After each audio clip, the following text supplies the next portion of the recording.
You are watching Maulana Anis Bilgrami. Please subscribe. Also don't forget to like, comment and share.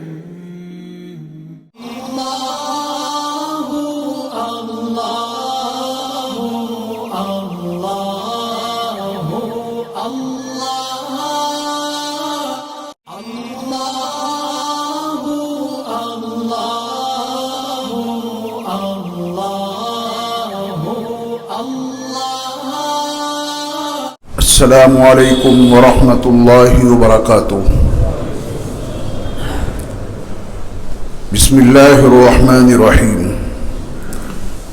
الحمد للہ رب العالمین والصلاة والسلام علی سید المرسلین وعلى آلہ واصحابہ وازواجہ وذریاتہ واہل بیتہ اجمعین، اما بعد۔ آج کے درس میں رسول مکرم نور مجسم حضرت محمد صلی اللہ علیہ وسلم کا وہ فرمان عالی شان جس کے راوی سیدنا ابو مالک حارث بن عاصم الاشعری رضی اللہ تعالی عنہ ہیں، آپ کو نبی علیہ الصلوۃ والسلام کا وہ فرمان عالی شان سننا بھی ہے، سمجھنا بھی ہے، اور ہم سب کو مل جل کر اس پر عمل بھی کرنا ہے۔ رسول مکرم صلی اللہ علیہ وسلم کا یہ فرمان عالی شان صحیح مسلم میں موجود ہے۔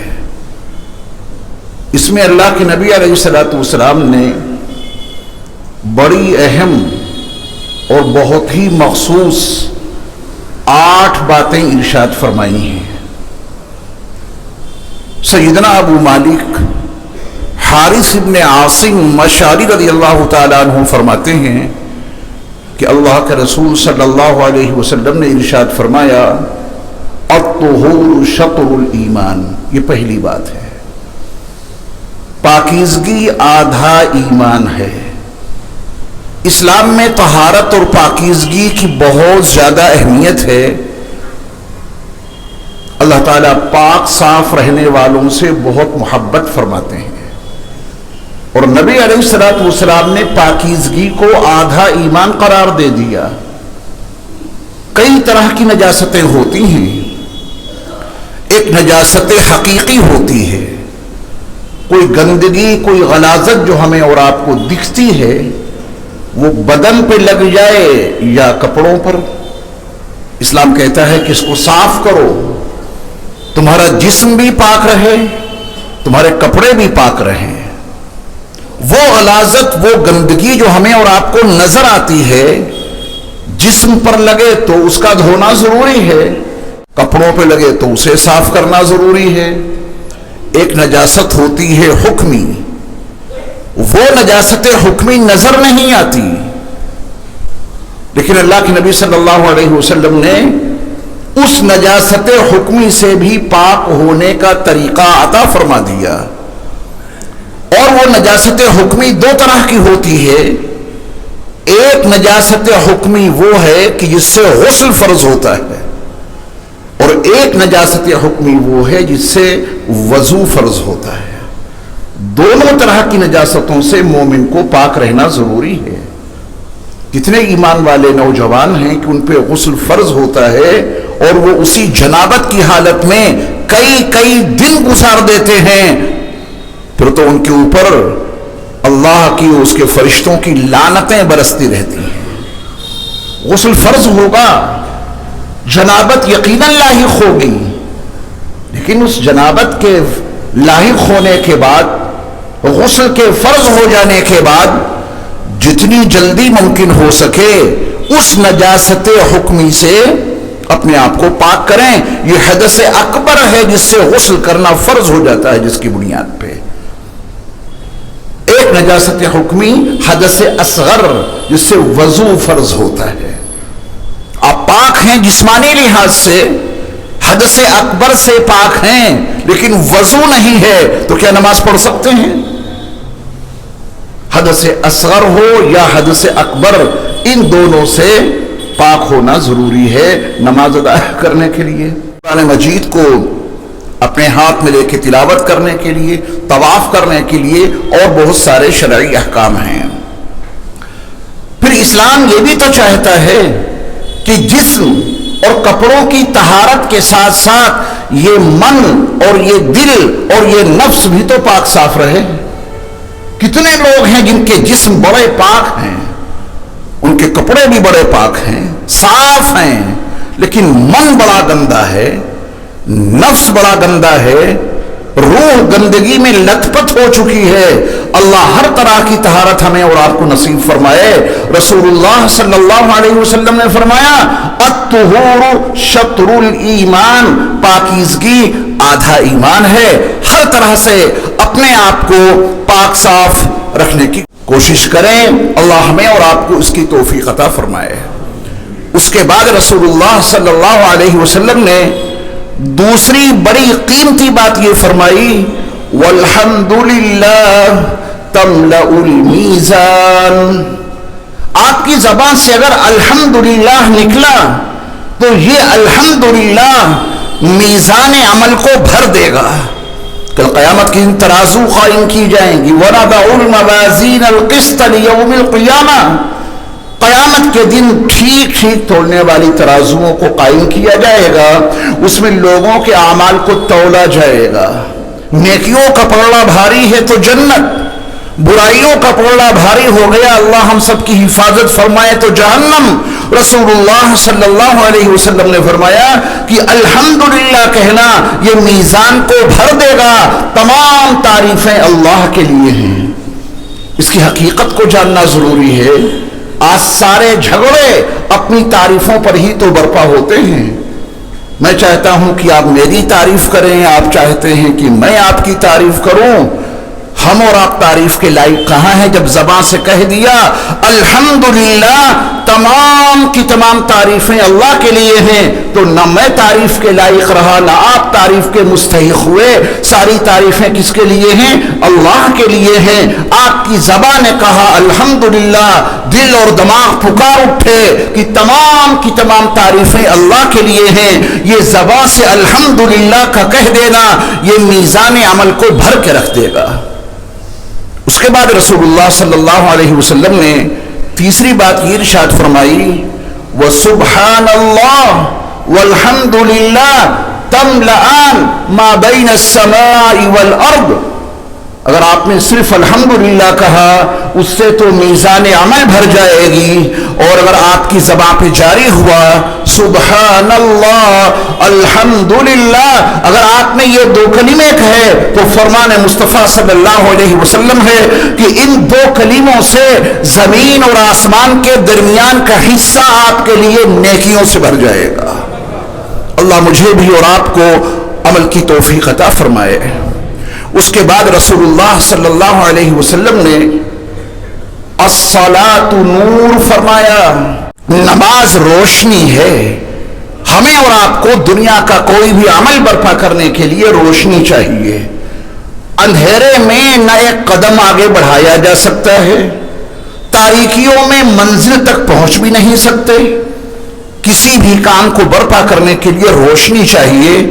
روشنی ہوگی تو اس روشنی میں آپ کسی بھی عمل کو بہت سلیقے سے بہت اچھے انداز میں برپا کر لیں گے۔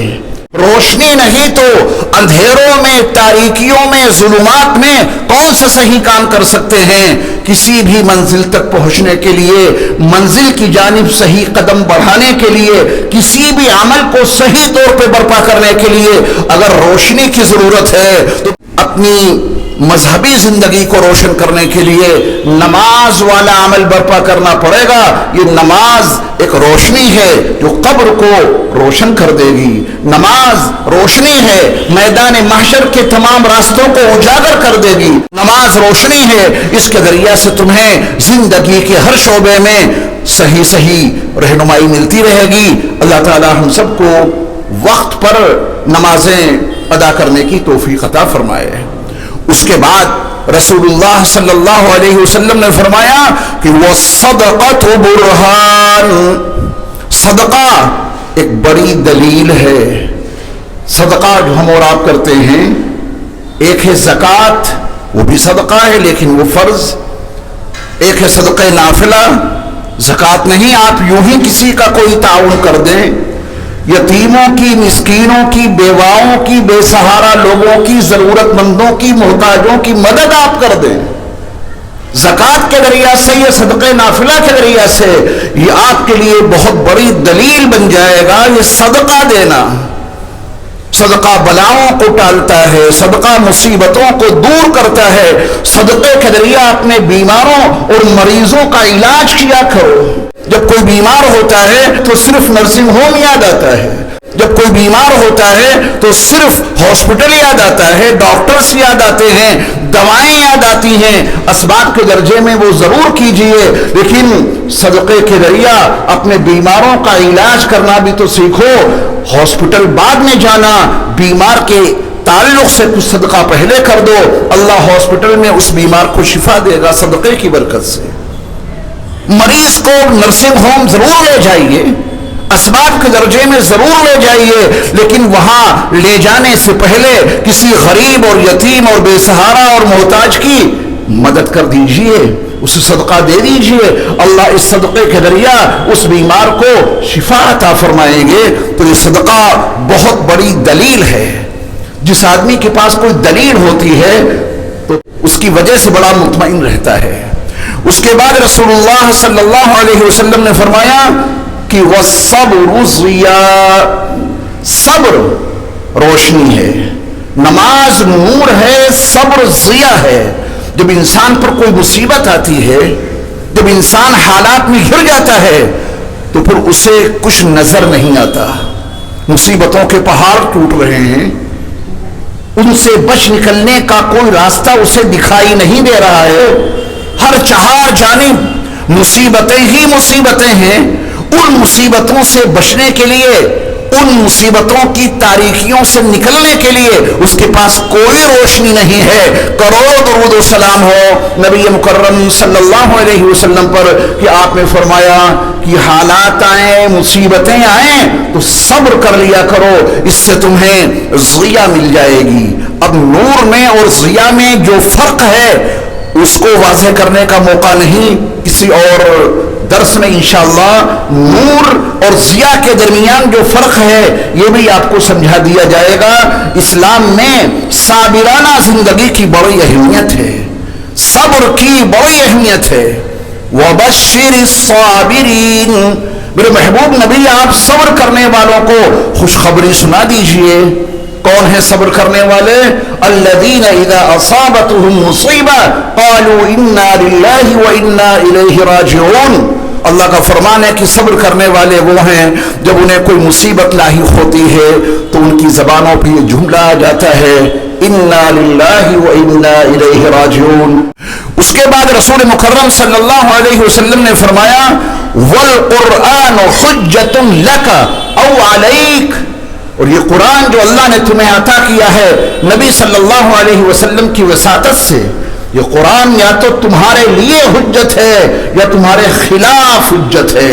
یہ قرآن پڑھو گے اور اس کو سمجھو گے اور اس پہ عمل کرو گے تو یہ قرآن تمہارے لیے اتنی بڑی حجت بنے گا کہ یہ تمہیں جنت میں لے جائے گا.